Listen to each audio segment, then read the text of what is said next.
Parce que ici, on montre qu'il y a cette possibilité. On montre que ça peut arriver. Ce ne sont pas des choses que quelqu'un fait volontairement.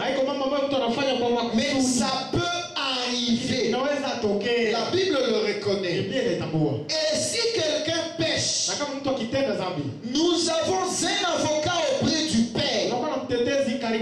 Jésus-Christ le juste. Il est lui-même une victime expiatoire pour nos péchés. Non seulement pour les nôtres, mais aussi pour ceux du monde entier. Nous sommes dans un corps de péché. Il y a la loi du péché et de la mort qui circule dans ce corps. Par conséquent, il faut avoir la loi de l'esprit de vie dans l'esprit pour amener ce corps à suivre scrupuleusement la parole de Dieu. Voilà pourquoi Paul a dit: les biens que je veux faire, je n'arrive pas à le faire. Qui me délivrera de ce corps? Il doit alors y avoir quelque chose qui va t'amener à assujettir les passions de ce corps à la parole de Dieu. Et c'est le Saint-Esprit que tu dois avoir. Sans le Saint-Esprit, tu es un homme animal. Il n'y a pas de différence entre toi et n'importe quel animal. Ce qui donne de la valeur à un homme, c'est l'Esprit de Dieu qui est en lui. Un homme sans le Saint-Esprit, il est capable de faire du n'importe quoi. Il peut se comporter comme un animal. C'est pourquoi vous verrez les Blancs faire l'amour avec des animaux. C'est parce que eux-mêmes ce sont des animaux. Pourquoi? L'Esprit de Dieu n'est pas là. Mais quand il y a l'Esprit de Dieu qui est là, il nous conduira dans toute la vérité. Alors s'il arrivait que nous péchions, nous avons un avocat auprès du Père, Jésus-Christ le juste. Lisons ce que Frère Branham dit dans la prédication, le signe. Le signe, le 8 mars 64. Paragraphe 44, non, 41. Et puis 44 jusqu'à 48. 41. Regardez. Si vous étiez coupable de meurtre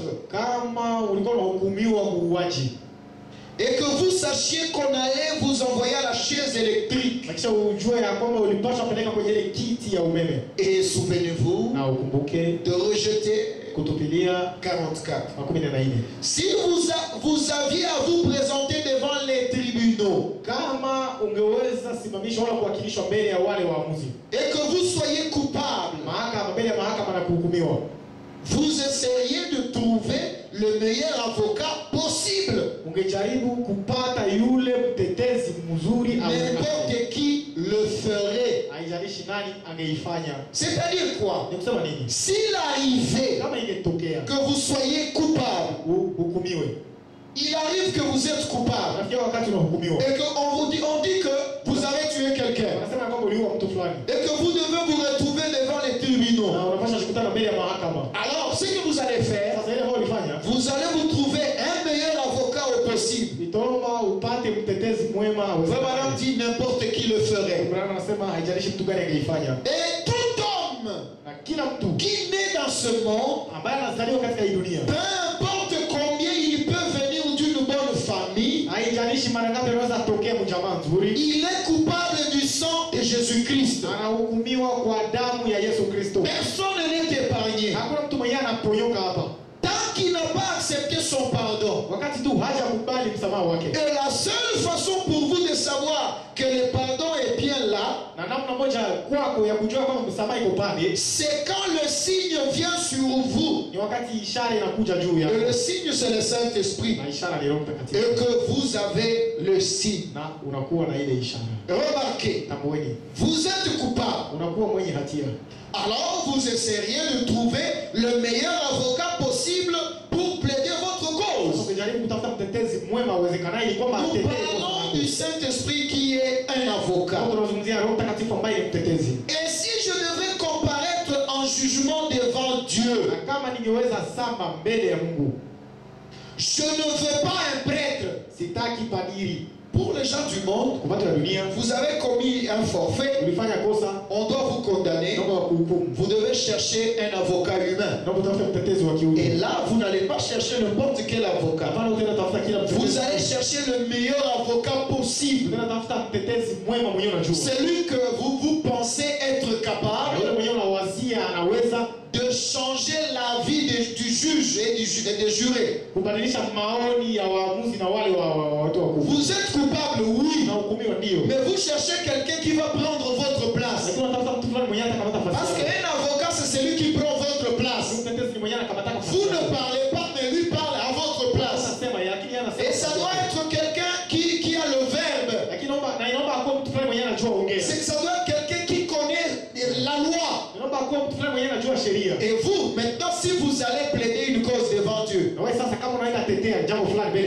là, vous devez chercher le meilleur avocat possible. Amen. Et si je devais comparaître en jugement devant Dieu, je ne veux pas un prêtre. On nous a déjà dit que nous avons un avocat. C'est Jésus-Christ le juste. Si j'ai un cas à plaider devant Dieu, je ne prendrai pas un prêtre. Je ne prendrai pas un pasteur. Le pasteur ne fera rien. Le prêtre ne fera rien. Je prendrai l'avocat, c'est-à-dire Jésus-Christ, le juste. Parce qu'il est le seul qui est capable. Il a le verbe. Il est la parole. C'est-à-dire, il va entrer dans la loi de Dieu. Et la loi de Dieu, c'est sa propre parole. Il est capable d'entrer dans la loi. Un avocat du Congo est capable d'entrer dans la Constitution et de relever certains articles pour montrer que telle personne n'est pas coupable. Et notre avocat, le Seigneur Jésus-Christ, il est aussi capable d'entrer dans la Constitution divine, c'est-à-dire d'entrer dans la parole de Dieu. Même s'ils ont fait ça, Père, pardonne-leur parce qu'ils ne savent pas ce qu'ils font. Voilà le meilleur avocat. Il ne refuse pas que la personne pour qui il plaide est pécheresse. Il ne refuse pas que son client est coupable. Mais il cherche toujours à montrer que vous voyez, malgré ça, il ne voulait pas le faire. Et c'est ce que notre Jésus doit faire. Il doit aussi entrer dans la constitution de Dieu. Il doit entrer dans la parole de Dieu. Il doit chercher certains passages. Bien qu'il est écrit que le salaire du péché c'est la mort, lui il voit des gens qui ont péché. On lui amène une femme pécheresse qui méritait la mort selon la loi, selon la constitution. Mais l'avocat a dit, alléluia, parmi vous, celui qui n'a pas de péché, qu'il soit le premier à lui jeter la pierre. Et tous se sont regardés et ils sont partis un à un. Et Jésus a regardé la femme et lui a dit, mais où sont tes accusateurs? Vous voyez, Jésus était là comme avocat de la femme pécheresse. Et les accusateurs étaient là. Où sont tes accusateurs? La femme a dit, tous les accusateurs sont partis. Et Jésus a dit, comme ils sont partis, moi de même je ne te condamne pas. Va et ne pêche plus. Voilà ce que fait l'avocat Le Seigneur Jésus-Christ. Il est capable d'entrer dans la parole. Oh, écoutez. Je ne veux pas un prêtre. Je ne veux pas un homme. Je veux le meilleur avocat que je puisse trouver pour plaider ma cause. Permettez-moi d'ajouter ceci pour vous. Mon ami chrétien, notre avocat est aussi notre juge. Alléluia. Ça c'est trop profond si vous y entrez. Si vous essayez de comprendre que celui qui est l'avocat, il est en même temps le juge. L'avocat prend votre défense. Les juges donnent le dernier mot.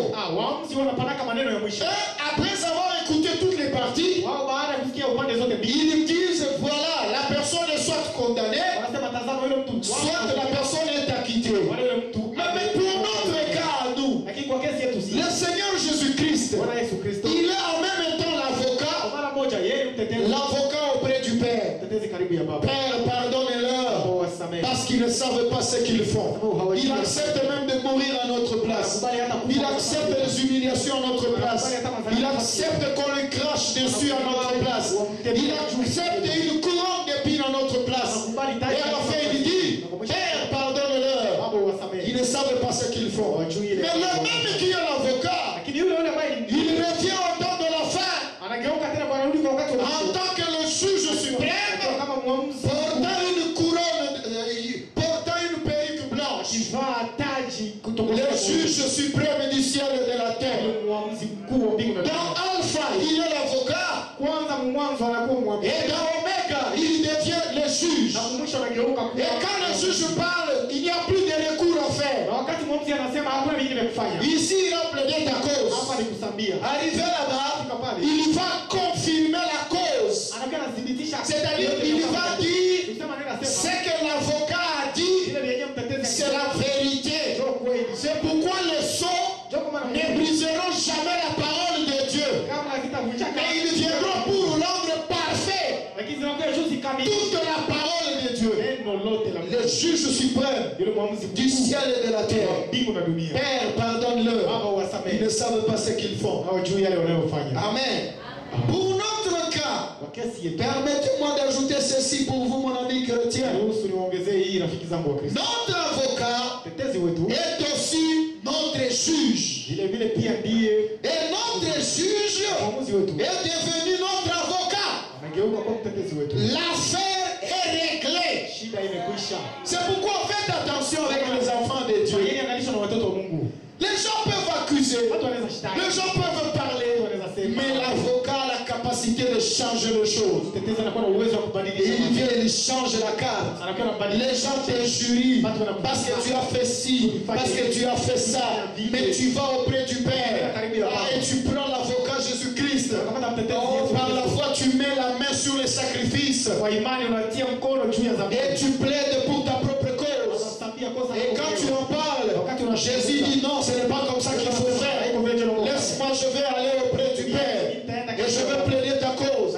Et quand il arrive auprès du Père, pendant que le Père veut condamner, le Père regarde, il voit le sang de Jésus-Christ. Les gens vont voir tes péchés, mais Dieu va voir le sang de Jésus-Christ. Dieu te pardonne, mais les hommes te condamnent. Qu'est-ce que tu vas suivre? Est-ce la décision des hommes ou la décision de Dieu? L'affaire est réglée. C'est-à-dire l'avocat, parce qu'un avocat ne peut pas te noyer. L'avocat veut à tout prix que tu t'en sortes. Et quand celui qui veut que tu t'en sortes devient celui qui a le dernier mot, c'est-à-dire il va dire non, libérez-le tout de suite là, parce qu'il n'a rien à faire. Oh, merci. L'affaire est réglée. Quand nous recevons son pardon, le juge lui-même est descendu et est devenu l'avocat. Et l'avocat et le juge, c'est la même personne. Dieu est devenu homme pour justifier l'homme par sa propre mort qui qu'il a placé sur lui. Alléluia. Amen. Ce qui veut dire louange à notre Dieu. Il est digne de toute louange. Notre juge et notre avocat, c'est la même personne. 48. Le Saint-Esprit est le signe qui montre que nous avons été pardonnés. C'est qui montre que tu es pardonné? C'est le Saint-Esprit. C'est-à-dire, si tu ne l'as pas, tes péchés sont encore sur toi. Tu n'es pas encore pardonné. Voilà l'importance de le recevoir. Amen. La cause est entendue. Chaque homme et chaque femme qui a vraiment reçu le baptême du Saint-Esprit,